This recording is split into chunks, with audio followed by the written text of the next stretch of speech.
Salut à tous, on se retrouve ce soir pour l'épisode 2474 de l'After Zap Image. On commence tout d'abord avec Léo Messi et la Pulga avec son maillot rétro de l'Argentine parce qu'il a publié sur sa dernière story Instagram un maillot de l'Argentine version, il y a pas mal d'années, que portait par exemple le légendaire Diego Maradona à l'époque. Donc Messi l'a reçu, il l'a porté et il l'a posté sur son compte Instagram. Toujours sur Instagram, Lisandro Lopez en story Instagram par rapport à ses 10 ans. Donc là, en gros, aujourd'hui, ça fait 10 ans, jour pour jour, qu'il a quitté l'équipe de Lyon, où c'est l'un des plus grands numéro 9 de l'histoire de l'Olympique Lyonnais. Il n'a pas oublié Lisandro Lopez. Il a mis un petit message à 10 ans merci, en mentionnant bien sûr l'équipe française. On va parler de Diego Godin et l'émotion de Diego Godin qui a disputé son dernier match professionnel dans la nuit dernière. Et ce ne sont pas des larmes de tristesse, mais de joie et de tranquillité. Merci au football. Donc à 37 ans, Diego Godin a joué son dernier match cette nuit avant sa retraite. Donc n'oubliez pas que c'est une légende totale du côté de l'Atlético, il a longtemps joué. Donc en tout, c'est plus de 627 matchs pour Diego Godin, défenseur uruguayen, 161 sélections du côté de l'Uruguay, une Liga remportée, une Copa América, une Copa, une Super Coupe d'Espagne, 2 Super Coupes d'Europe et 2 Europa League pour Diego Godin. Voilà son palmarès complet, pas mal bien évidemment. C'est vrai que ça a été un très très grand défenseur pour moi. Je l'ai toujours considéré un défenseur sous-coté, ce genre Diego Godin. Donc bonne retraite à lui, je ne sais pas s'il va encore rester en relation avec le football, c'est-à-dire peut-être passer ses diplômes d'entraîneur ou changer complètement de voie. Pour l'instant, on ne sait pas, on le souhaite bien sûr. Une bonne retraite. On va parler de l'équipementier allemand Adidas qui a prolongé son contrat avec Manchester United jusqu'en 2035 pour un record de 90 millions de livres par saison, ce qui fait, on va arrondir à 100 millions d'euros par saison, ce qui fait un contrat de 10 ans, ce qui fait 1 milliard. Ils vont recevoir 1 milliard de la part de Adidas Manchester United. Donc, petite info, le club n'a jamais gagné la première ligue avec Adidas parce qu'avant ils avaient un ancien sponsor qui n'était pas Adidas. Et depuis qu'ils sont avec Adidas, ils n'ont jamais réussi à remporter la première ligue, l'équipe de Manchester. Mais jackpot, 1 milliard les gars sur 10 ans, c'est énorme. Le Paris Saint-Germain va passer à l'action sur d'autres pistes offensives. On sait que, Ousmane Dembélé, c'est très très chaud, mais ça ne sera pas la seule recrue offensive. D'autres joueurs offensifs devraient arriver. Il y a toujours des rumeurs autour de Bernardo Silva, Harry Kane, même d'autres pistes qui pourraient être dévoilées dans les prochains jours. Donc voilà, le PSG, concernant le mercato, c'est pas du tout fini. Et le Barça, qui va certainement perdre Ousmane Dembélé, qui va filer du côté du PSG, a l'intention d'entrer en guerre avec le PSG si la clause libératoire de Dembélé est levée. Le Barça demandera à l'UEFA d'enquêter pour savoir si Paris respecte ou non le fair play financier que les clubs doivent très bien respecter, sinon ils peuvent être sanctionnés. Et d'où le club parisien tire toutes ses ressources économiques. Voilà, en gros, le Barça va essayer de demander à l'UEFA d'avoir des réponses par rapport à ça. C'est le fair play, il est respecté du côté de Paris. Et comment le PSG peut avoir autant d'argent, parce que le Barça, bien sûr, s'ils ont déjà perdu Messi, Neymar qui avait quitté le Barça pour aller du côté du PSG, peut-être Dembélé pourrait faire la même chose et ça passe pas du tout du côté de Barcelone.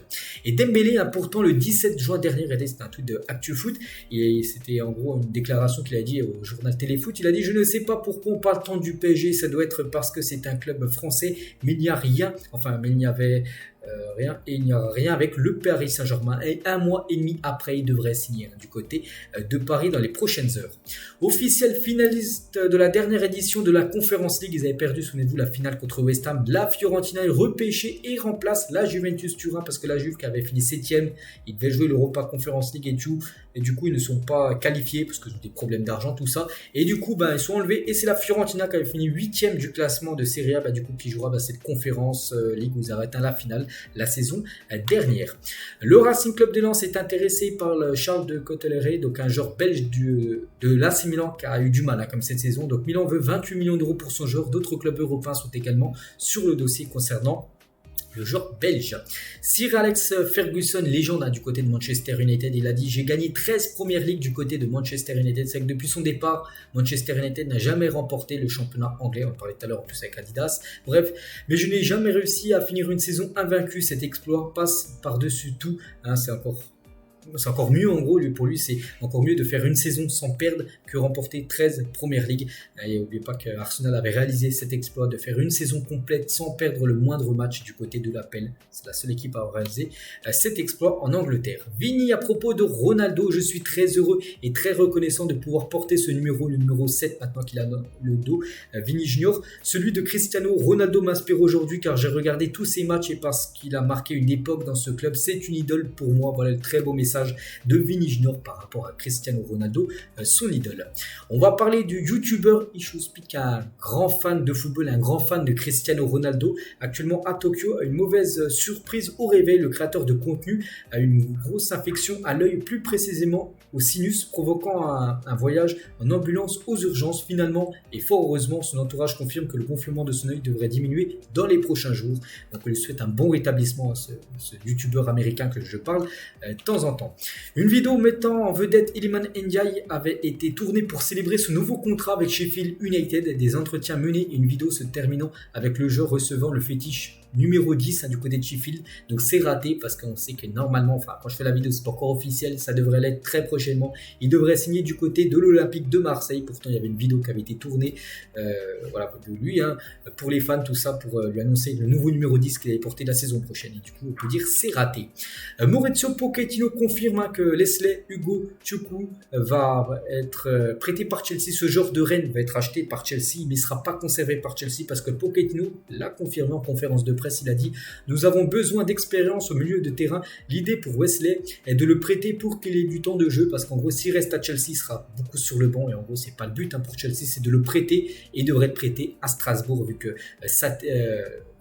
Strasbourg est le club satellite, c'est-à-dire ils ont le même propriétaire. C'est pour ça qu'il pourrait être prêté en Alsace et on pourrait de nouveau le voir en Liga, parce que je vois à Rennes la saison dernière.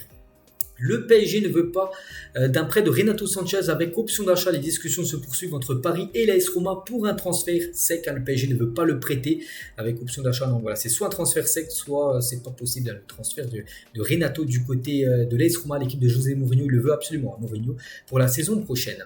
Enzo Lefebvre disputé hier son premier match avec le Stade Rennais. La surprise de Deschamps pour l'Euro 2024, peut-être, on ne sait pas. C'est un ancien joueur de Lorient qui a été transféré pour plus de 25 millions d'euros quand même. C'est une somme pas mal quand même que Rennes a déboursé à Lorient pour Enzo Lefebvre. Donc voilà, on espère qu'il rayonne en Ligue 1 saison prochaine. Il y aura peut-être des chances dans le groupe de Deschamps pour l'Euro l'été prochain. Dani Carvajal, dans les compétitions officielles, nous marcherons sur le Barça. Voilà ce qu'il a pu dire à la fin du match perdu par le Real Madrid 3-0 contre le Barça. Donc là, c'est un match amical, mais lors des compétitions officielles, on va dire tout d'abord des deux matchs officiel, match aller, match retour de Liga, là le Real marchera sur le Barça. Bon, maintenant ça reste à voir.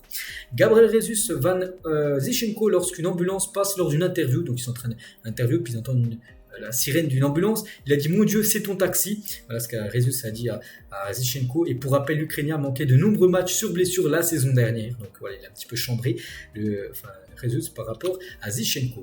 Et on finit les gars cet épisode aujourd'hui avec fin de semaine, donc c'est la Ligue 2 qui reprend cette semaine. Un petit rappel des matchs, donc le premier match pour cette nouvelle saison de Ligue 2, c'est Saint-Etienne contre l'équipe de Grenoble. Donc Saint-Etienne, la saison là qui vient de s'écouler, c'était l'objectif maintien, ils sont maintenus.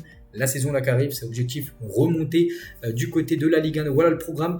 Plein de matchs à 19h et un match à 15h. Donc, par exemple, l'équipe de Troyes qui descend, ils joueront contre l'équipe de Dunkerque. L'équipe de l'AG Auxerre qui descend également joueront contre l'équipe de Valenciennes.